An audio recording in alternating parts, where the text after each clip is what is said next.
So let's talk irritation.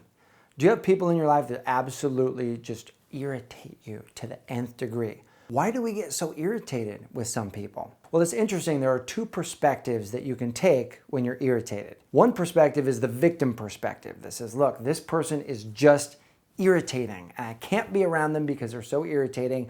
And so really the only option is either feel bad, irritated, pissed off when you're around them, or to leave. But there's a second perspective that you can actually take, and that's the growth perspective. And that perspective says that every irritation in our life is either a reflection of a part of ourselves we don't like or something we're envious about in the other person.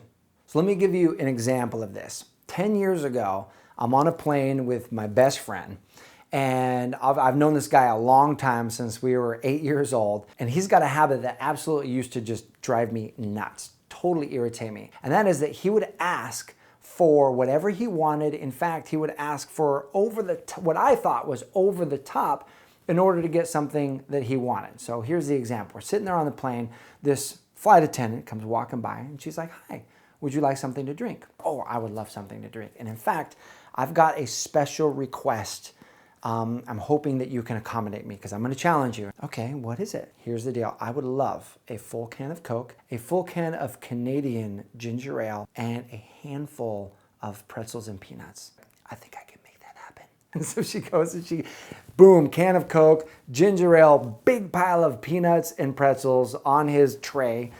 And I am feeling so irritated by this, like, dude, he got like 5 times what anyone else on this plane is gonna get. And so she turns to me and she says, hi, can I get you something? And even though a big part of me wanted exactly what he had, I wanted the pretzels and the peanuts and I wanted the cans, yeah, I'll take a Coke as well. And so she goes, okay, opens the Coke and pours in the cup, bloop, bloop, bloop, bloop, and hands me this tiny little cup of Coke. You know the glasses you get, they're like tiny with a little Coke in there, and then 1 bag of peanuts. Well, I'm not gonna eat the whole bag because it's so big. I was so irritated with that.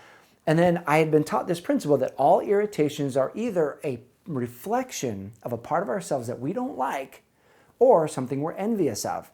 And so I started contemplating, why am I so irritated that he asked for whatever he wants? And it dawned on me. There was a part of myself I didn't like, and that was the part that was afraid of judgment, that if I asked for what I really wanted, that I would be judged as being selfish, or that I would be rejected. And so instead of being the victim mindset, and just by getting irritated with my friend and allowing myself to be irritated, I moved into the growth mindset. I said, how can I use this awareness to grow? And so I started working on my asking muscles. I started working on the thickness of my skin, that I wouldn't care so much what other people thought, and I wouldn't be afraid of rejection, and that I was just going to ask for what I wanted. So why does this story matter? It matters because that muscle, that opportunity to grow, is what helped me grow a multiple 6-figure business. It's what helped me become a published author with a major publisher in Simon & Schuster, because we asked for what it is that we wanted. It's what helped me become married to the woman of my dreams, because I had to go up to her and I asked for what I wanted, which is a date with her. And by the way, she rejected me for 2 days straight at this event, but I kept asking because I had grown that muscle. And it was key for me in living a life that I love. So my question for you is, when you're irritated with somebody, it's either a reflection of something in yourself that you don't like, or something you might be envious of in them. So instead of moving into victim, move into growth and ask yourself, how could I grow in this moment? Is this a reflection of a part of me that I don't like? Or is there something in them that I'm envious of that I could actually grow and improve in myself? And when you hold it with that mindset, it's amazing, because irritations actually become blessings. So thanks for watching. I hope that serves you. Make sure you get subscribed to this channel so you can get the latest, greatest videos. And as always, there's a link below this video in the description with additional resources for you to take this information deeper. Thanks again for watching. I'll see you soon.